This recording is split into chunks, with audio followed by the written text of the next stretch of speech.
76 ஆண்டுகளாக இந்நாட்டை மாறி மாறி ஆட்சி செய்தது 2 பிரதான அரசியல் குழுக்களே ஆகும். ஆனால் அந்த மாறி மாறி ஆட்சி செய்யும் அரசியலுக்கு முற்றுப்புள்ளி வைத்து இந்நாட்டு மக்கள் 2024ஆம் ஆண்டு ஜனாதிபதி தேர்தலிலும் பொது தேர்தலிலும் ஒரு புதிய அரசியல் இயக்கத்தை ஆட்சிக்கு கொண்டுவர தீர்மானித்தனர். இந்த மாற்றத்திற்கு நேரடியாக பங்களித்தது பொருளாதார நெருக்கடியுடன் 2022இல் உருவான மக்கள் போராட்டமே ஆகும். மக்களை துயரத்திற்கு உள்ளாக்கி அவர்களின் தோள்களில் வரி மேல் வரிகளை சுமத்தி இந்நாட்டின் ஆட்சியாளர்கள் முன்னெடுத்த ஏகாதிபத்திய சார்பு நவதாராளவாத பொருளாதார கொள்கையின் விளைவாக நாடு பாரிய பொருளாதார நெருக்கடிக்கு உள்ளானது. அதன் பின்னரே இந்த 76 ஆண்டுகால சாபத்தை முடிவுக்கு கொண்டு வர வேண்டும் என மக்கள் தீர்மானித்தனர். ஆனால் தற்போது அந்த 76 ஆண்டுகால சாபத்தை முடிவுக்கு கொண்டு வந்து ஆட்சிக்கு கொண்டு வரப்பட்ட புதிய அரசியல் இயக்கம் குறித்து மீண்டும் ஒருமுறை திரும்பி பார்க்கையில் எமக்கு எந்த மாற்றமும் தெரியவில்லை. இந்த அரசாங்கம் ஆட்சிக்கு வரும்போது கூறிய பிரதான விடயம் அரசியல் கலாச்சாரத்தில் மாற்றத்தை ஏற்படுத்துவோம் என்பதாகும். ஆனால் இப்போது எந்த மாற்றமும் இன்றி மக்களுக்கு பொய் கூறி மக்களை ஏமாற்றி அரசாங்கம் தனது பழைய கீதத்தையே மீண்டும் இசைத்து கொண்டிருப்பதை நாம் காண்கின்றோம். அரசாங்கத்தின் கொள்கைகளை பார்க்கும்போது, குறிப்பாக இவ்வருட வரவு செலவு திட்டத்தை பார்க்கும்போது கூட முன்னைய ஆட்சியாளர்களின் கொள்கையிலிருந்து எவ்வித மாற்றத்தையும் நாம் காணவில்லை.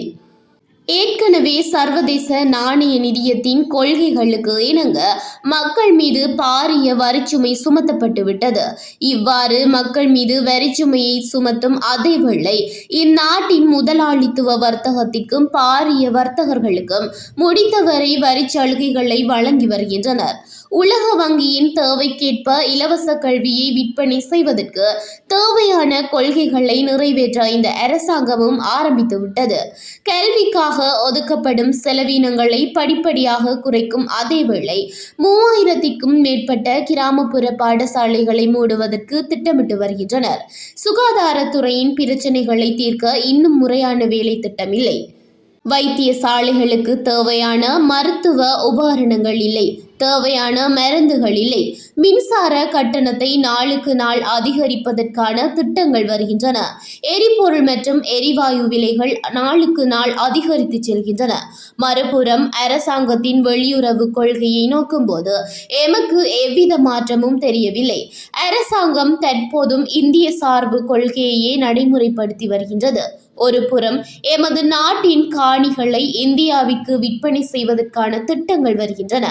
இன்று மட்டக்களப்பு, திருகோணமலை, மன்னார் பகுதிகளில் ஆயிரக்கணக்கான ஏக்கர் காணிகளை இந்தியாவிற்கு விற்பனை செய்ய தயாராகிவிட்டனர். அதற்காக அந்த காணிகளில் உள்ள விவசாயிகள் மற்றும் மீனவர்களை அவர்களின் நிலங்களிலிருந்து பலவந்தமாக வெளியேற்ற அரசாங்கம் தயாராகின்றது. மறுபுறம் இந்தியாவுடன் கடந்த காலங்களில் பல இரகசிய ஒப்பந்தங்கள் கையெழுத்திடப்பட்டன. அவற்றில் இந்நாட்டின் பாதுகாப்பு மற்றும் வலு சக்தி இறையாண்மையை இழந்து இந்தியாவிடம் மண்டியிடும் முன்மொழிவுகளே உள்ளன. மேலும் எமது நாட்டிற்கு தரமற்ற மருந்துகளை இறக்குமதி செய்து இந்நாட்டின் சுகாதார கட்டமைப்பை அளிக்கும் ஒப்பந்தங்களும் இதில் அடங்கும். இன்று வரை கையெழுத்திடப்பட்ட இந்த ஒப்பந்தங்கள் இந்நாட்டு மக்களுக்கோ அல்லது பாராளுமன்றத்திற்கோ வெளிப்படுத்தப்படவில்லை. அத்தோடு அரசாங்கம் நடைமுறைப்படுத்துவது சர்வதேச நாணய நிதியத்தின் நவதாராளவாத பொருளாதார கொள்கையாகும். தற்போது அரசாங்கம் சர்வதேச நாணய நிதியம் கூறும் எதனையும் செய்யும் அளவிற்கு பலவீனமாக நிலைக்கு தள்ளப்பட்டுள்ளது. இன்னொரு பக்கம் ட்ரம்ப் தலைமையிலான அமெரிக்க ஏகாதிபத்தியத்திற்கு முன்னால் எவ்வித கூச்சமுமின்றி அரசாங்கம் மண்டியிட்டு விட்டது. இவை அனைத்திற்கும் மத்தியில் எதிர்காலத்தில் நாடு தழுவிய ரீதியில் மக்கள் போராட்டங்களை எதிர்கொள்ள வேண்டி இருக்கும் என்பது அரசாங்கத்திற்கு தெரியும். ஏனெனில் மக்களின் கல்வி உரிமை மற்றும் சுகாதார உரிமை பறிக்கப்படும் போது, நாளுக்கு நாள் வாழ்க்கை சுமை அதிகரிக்கும் போது மக்களுக்கு போராடுவதை தவிர வேறு வழி இல்லை. தொழிலாளர்களின் உரிமைகள் பறிக்கப்படும் போது, ETF மற்றும் EPF நிதியங்கள் அளிக்கப்படும் போது இந்நாட்டு தொழிலாளர்களுக்கு போராட்டம் மட்டுமே எஞ்சியிருக்கும். இது குறித்து முன்கூட்டிய மதிப்பீடு உள்ளதாலேயே அரசாங்கம் PSTA போன்ற ஒடுக்குமுறை சட்டங்களை கொண்டு வருகின்றது. பயங்கரவாத தடை சட்டத்தை நீக்குவதாக கூறி ஆட்சிக்கு வந்த அரசாங்கமும் பயங்கரவாத தடை சட்டத்தை நீக்க கோரி வரலாற்றில் தொடர்ச்சியாக போராடிய அரசியல் இயக்கமும் இப்போது இருந்ததை விடவும் ஆபத்தான ஒடுக்குமுறை சட்டத்தை வர்த்தமானி மூலம் வெளியிட்டுள்ளது.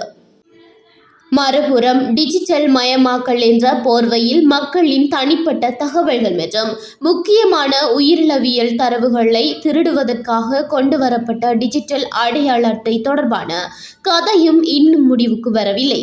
இவ்வாறானதொரு சூழலிலேயே முன்னிலை சோசலிச கட்சி எனும் ரீதியில் நாம் எமது 4வது தேசிய மாநாட்டை நடத்த திட்டமிட்டுள்ளோம். வரும் மார்ச் மாதம் 1ஆம் தேதி வர்த்தகத்திற்கு அதிகாரத்திற்கு கட்சி என்ற தொனிப்பொருளில் கொழும்பு சுகததாச உள்ளக விளையாட்டரங்கில் எமது மாநாட்டை நடத்துவதற்கான அனைத்து ஏற்பாடுகளும் செய்யப்பட்டுள்ளன. வெள்ளைக்காரர்களிடமிருந்து கருப்பு வெள்ளைக்காரர்களுக்கு அதிகாரம் மாறுவதைக் கண்டோம். அதன் பின்னர் மேட்டுக்குடி முகாமிலிருந்து சாமானிய முகாமிற்கு அதிகாரம் மாறுவதையும் கண்டோம். ஆனால் அந்த எந்த அதிகார மாற்றமும் இந்நாட்டின் பாட்டாளி வர்க்கத்திற்கோ அல்லது நாட்டின் பெரும்பான்மையான பொதுமக்களுக்கோ எவ்வித நன்மையையும் பெற்றுத்தரவில்லை. எனவே முன்னிலை சோசலிச கட்சி எனும் ரீதியில் அடுத்து வரும் அரசியல் தருணம் இந்நாட்டு பாட்டாளி வர்க்கத்திற்கு அரசியல் மற்றும் பொருளாதார அதிகாரம் கைமாறும் தருணமாக அமைய வேண்டும் என நாம் கருதுகின்றோம். அதன் ஊடாகவே இந்நாட்டு மக்கள் எதிர்நோக்கும் பொருளாதார பிரச்சனையை தீர்க்கும் வழி பிறக்கும். அத்தகைய அதிகாரத்தின் கீழேயே இலவச கல்வியும் இலவச சுகாதாரமும் பாதுகாக்கப்படும். தோட்டப்புறங்களில் வாழும் மலையக தமிழ் மக்களுக்கு காணி இல்லை, வீடு இல்லை. வடக்கின் தமிழ் மக்களும் கிழக்கின் முஸ்லிம் மக்களும் நாளுக்கு நாள் ஒடுக்குமுறைக்கு உள்ளாகின்றனர். இந்த தேசிய ஒடுக்குமுறைக்கு தீர்வு தருவதாக கூறியே இந்த அரசாங்கம் ஆட்சிக்கு வந்தது. ஆனால் தேசிய இனப்பிரச்சினைக்கு தீர்வு காண்பதற்கான முறையான தலையீடு அரசாங்க தரப்பிலிருந்து இடம்பெறுவதாக தெரியவில்லை. இதனால் பழைய மொட்டு கட்சியின் இனவாத அரசியல் குழுக்கள் மீண்டும் தலை தூக்க தொடங்கியுள்ளன.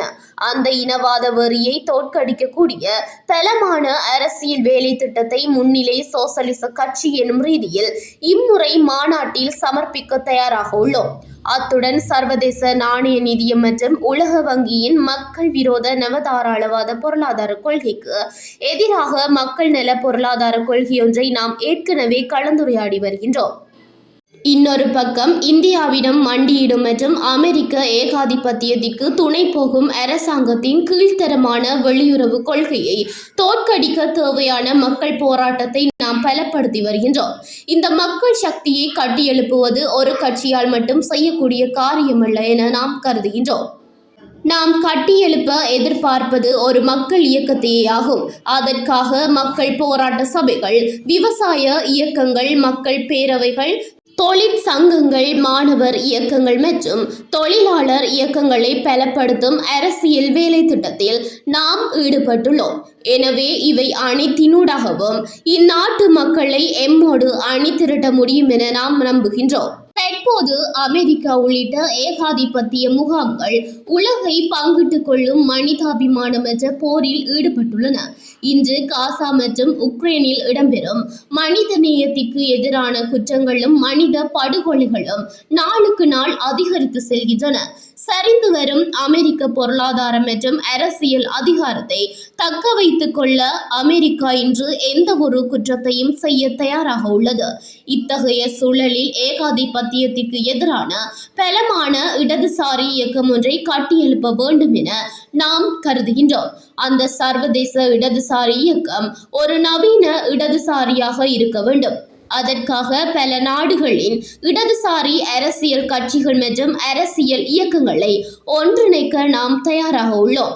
எனவே முன்னிலை சோசலிச கட்சியின் இம்முறை மாநாடு என்பது அந்த சர்வதேச பிரதிநிதித்துவமும் பங்கெடுக்கும் ஒரு மாநாடாக அமையும். எனவே இந்நாட்டின் அனைத்து இடதுசாரி அரசியல் இயக்கங்களுக்கும் பாட்டாளி வர்க்க மக்கள் அனைவருக்கும் இந்நாட்டின் பொருளாதார மற்றும் அரசியல் மாற்றத்தை எதிர்பார்க்கும் அனைவருக்கும் மார்ச் 1 கொழும்பு சுகததாச உள்ளக விளையாட்டரங்கில் நடைபெறவுள்ள முன்னிலை சோசலிச கட்சியின் 4வது தேசிய மாநாட்டில் எம்மோடு ஒன்றிணையுமாறு நாம் அழைப்பு விடுக்கின்றோம்.